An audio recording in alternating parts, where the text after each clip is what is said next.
तो दोस्तों, आज भारत का जो डिप्लोमेटिक पोजीशन है वो इतना ज़्यादा मजबूत है कि चाहे जो वेस्टर्न कंट्रीज़ का ग्रुप G7 हो या फिर G20 की प्रेसिडेंसी करना हो या फिर जो वेस्टर्न कंट्रीज़ के खिलाफ ग्रुप माना जाता है ब्रिक्स, उसमें पार्टिसिपेट करना हो, भारत सब में पार्टिसिपेट करता है। उसी से रिलेटेड अब एक बहुत ही बड़ी खबर निकल के आ रही है कि PM Modi to attend BRICS summit in South Africa. ये देख सकते हैं आप, द हिंदू का आर्टिकल है कि प्राइम मिनिस्टर मोदी जो है वो ब्रिक्स समिट को अटेंड करने के लिए साउथ अफ्रीका जाएंगे। और सिर्फ इतना ही नहीं, एक तीर से दो शिकार करते हुए जो प्रधानमंत्री नरेंद्र मोदी है वो उसके बाद 25 अगस्त को जाएंगे ग्रीस की विजिट पे। ये विजिट बहुत ही इंपॉर्टेंट होने वाली है क्योंकि इतिहास में पहली बार कोई इंडियन प्राइम मिनिस्टर जो है 40 सालों के बाद जो है ग्रीस का विजिट कर रहा है। तो 40 साल एक बहुत ही, हमारे टोटल देश को आज़ाद हुए ही 77 साल हुए हैं, तो 76 साल हुए हैं। तो इतने में अगर 40 सालों बाद कोई प्राइम मिनिस्टर जा रहा है तो ये बहुत ही बड़ी बात है। तो हम इन दोनों मुद्दों पर चर्चा करेंगे, लेकिन उससे पहले अगर आपने अभी तक चैनल को सब्सक्राइब नहीं किया है देन प्लीज़ चैनल को सब्सक्राइब कर लें, बेल आइकन को प्रेस कर लें और वीडियो को लाइक करना ना भूलें। देखिए, सबसे पहले तो 22 से 24 अगस्त तक जो है प्राइम मिनिस्टर नरेंद्र मोदी वो साउथ अफ्रीका जाएंगे। वहाँ पे वो साउथ अफ्रीकन प्रेसिडेंट से मिलेंगे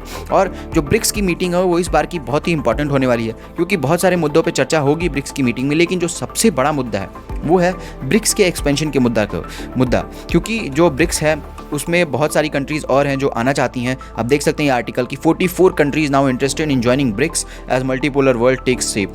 तो जो ब्रिक्स ग्रुप है इसमें और 44 कंट्री ऐसी हैं जो जिन्होंने इंटरेस्ट जाहिर किया है कि हम भी इसमें पार्टिसिपेट करना चाहते हैं। उसमें बहुत सारी इंपॉर्टेंट कंट्रीज़ भी हैं जैसे कि सऊदी अरेबिया हो गया, अर्जेंटीना, UAE, इन सब जैसी कंट्रीज़ हैं। वहीं जो चाइनीज़ प्रेसिडेंट है उन्होंने भी कंफर्म कर दिया है कि जो ब्रिक्स समिट होने वाली है उसको चाइना के प्रेसिडेंट भी अटेंड करने वाले हैं।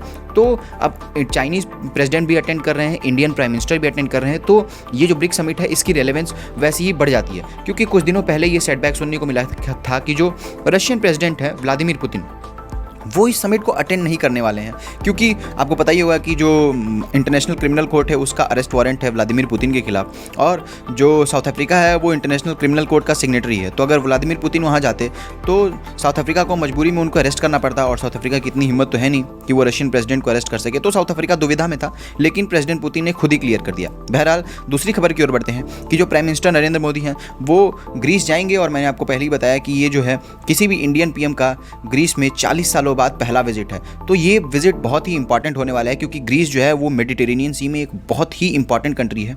और आपको बता दूं कि जो ग्रीस है उसका झगड़ा चलता रहता है टर्की के साथ, और आपको पता ही होगा कि जो टर्की है वो पाकिस्तान का सपोर्ट करता रहता है।